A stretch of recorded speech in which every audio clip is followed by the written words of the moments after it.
What if I told you that Formula One's most dominant driver of the modern era, the man who has torn apart records, humiliated rivals and cemented himself as one of the greatest of all time, might be driving the wrong car right now? That sounds insane, right? But the Dutch Grand Prix has given us one of the most shocking twists of the season. Max Verstappen, the four-time world champion, is now openly questioning whether Red Bull, the team that has carried him to so much glory, has lost its way. And even more unbelievably, many in the paddock are beginning to suggest that Racing Bulls, Red Bull's so-called junior team, might actually have built a car better suited for fighting at the front. Racing Bulls have gone from being the quiet background team of the Red Bull empire to the talk of the paddock. For years they were seen as nothing more than a feeder squad. Toro Rosso, AlphaTauri, and now Racing Bulls, a place for rookies to cut their teeth before the big promotion. But suddenly they've emerged as a force in their own right. At Zandvoort, both cars made Q3. That's not a fluke, that's raw pace. And then came Max Verstappen's first podium. The rookie didn't just luck into it through chaos or safety cars, he earned it. His qualifying was sharp, his race pace consistent, and his composure under pressure remarkable. Hajar ended a 5-race drought with a statement, "Racing Bulls are here to fight." Liam Lawson's story is equally compelling. Written off after a rough stint with Red Bull, he has been reborn at Racing Bulls. 3 points finishes in the last 6 races, nearly 4, if not for an incident with Carlos Sainz, prove that the car is competitive across different circuits and conditions. More importantly, it proves that this isn't just one driver overachieving. Both Racing Bulls drivers are delivering results, which means the car itself is solid. This shift raises uncomfortable questions. If Racing Bulls are genuinely building a car that is easier to drive and adapt to than Red Bull, then the hierarchy inside the energy drink empire might be turned upside down. For years, Racing Bulls were the shadow. Now they're threatening to step into the light. Red Bull Racing, the once invincible giant, suddenly looks fragile. This is the team that gave us one of the most dominant stretches in modern F1 history, where Verstappen would routinely win races by 20 seconds and everyone else was fighting for scraps. But that era feels like it's slipping away. The Dutch GP exposed the cracks brutally. Max Verstappen admitted he was on pace with Racing Bulls instead of leading the field. Imagine the psychological blow. The flagship team, with all the resources, prestige and championship pedigree, can barely outperform its so-called junior outfit. That's not just a slump, that's a full-on identity crisis. The slump isn't just about lap times, it's about confidence. Red Bull's drivers are second-guessing their setups, engineers are scrambling for answers, and rivals are sensing blood in the water. Red Bull have long thrived on an aura of invincibility, but once that aura cracks, it's nearly impossible to put it back together. Ferrari, Mercedes, McLaren, they all know what happens when dominance slips. Now Red Bull is living it in real time. The proof is in the driver shuffle. Yuki Tsunoda, once thriving at Racing Bulls, has looked lost at Red Bull. Meanwhile, Liam Lawson, demoted from Red Bull, has flourished since returning to the so-called junior squad. This contrast has opened the door to a radical question: is Racing Bulls simply a better car to drive than Red Bull's own challenger? Enter Fernando Alonso.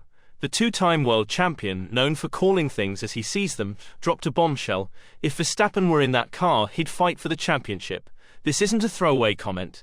Alonso has seen countless car philosophies up close. He knows when one team is onto something. His words echoed across the paddock, fueling speculation that Verstappen could genuinely dominate if he were in a Racing Bulls. Laurent Mekies insists that comparisons aren't so simple.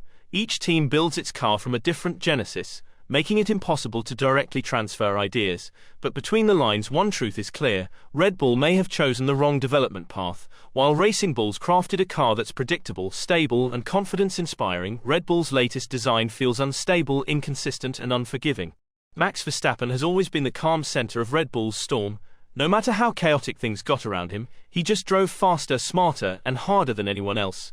But now, for the first time in years, Max is speaking out about the limits of his car. At Zandvoort, his words were blunt: "Our car is just not quick enough. I have to save too much in the quick corners while others go flat out. I have no grip." That's not frustration from a midfield driver, that's a reigning champion admitting his car isn't working. This matters because Verstappen rarely complains publicly. If he's voicing dissatisfaction in the media, it means the situation inside Red Bull is dire. He's sending a message, not just to his engineers but to the entire Formula One world, that Red Bull has lost its magic. And when Verstappen himself admits Racing Bulls are matching his pace, the alarm bells can't be ignored. Statistics don't have emotions. They don't spin narratives, they just show the truth. and the truth is damning for Red Bull.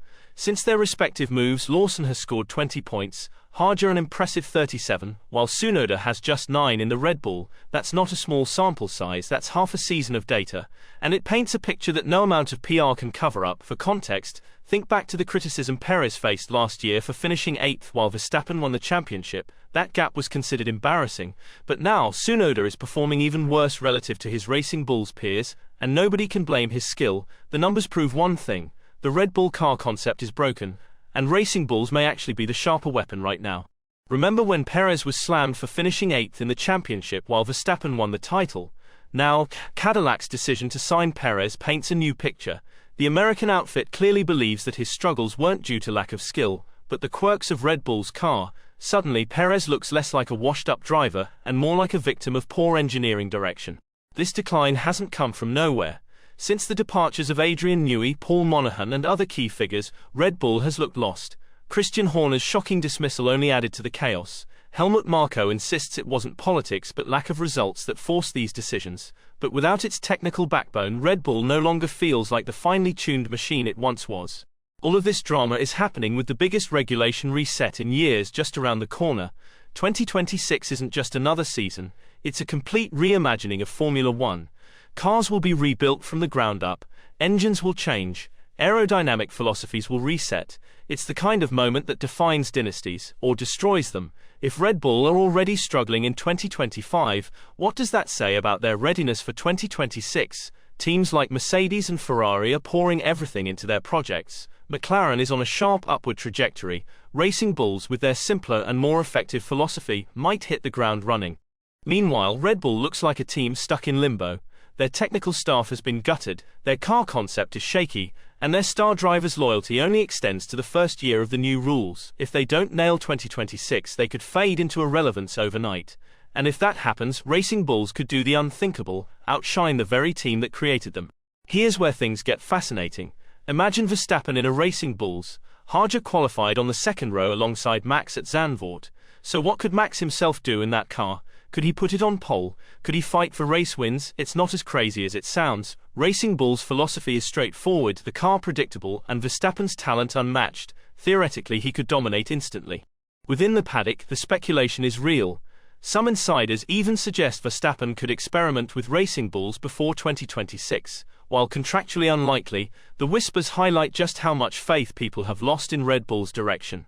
For Max, who's only committed to Red Bull through the first year of the 2026 regulations, the door is very much open. Max Verstappen's legacy is already cemented, but the path forward matters. If Red Bull collapses, does he go down with the ship, or does he take the daring path, proving that he doesn't need the might of Red Bull to win, that he can win anywhere, even in a car built by their so-called B team? The comparison to Schumacher's move to Ferrari or Alonso's gamble with Renault is impossible to ignore. Yes, imagining Max in Racing Bulls may sound like daydreaming, but daydreams in Formula One have a way of becoming reality. Nobody thought Brawn GP would win a title. Nobody thought Red Bull itself would dethrone Ferrari and McLaren back in 2010. And yet history was rewritten. Could we be on the verge of another rewrite, this time with Max Verstappen leaving the very empire he built? So here's the question for you. If Verstappen swapped into Racing Bulls tomorrow, would he win? Would it expose the cracks in Red Bull for all to see? Or is this simply a paddock fantasy, destined to remain a what-if? Let us know in the comments below.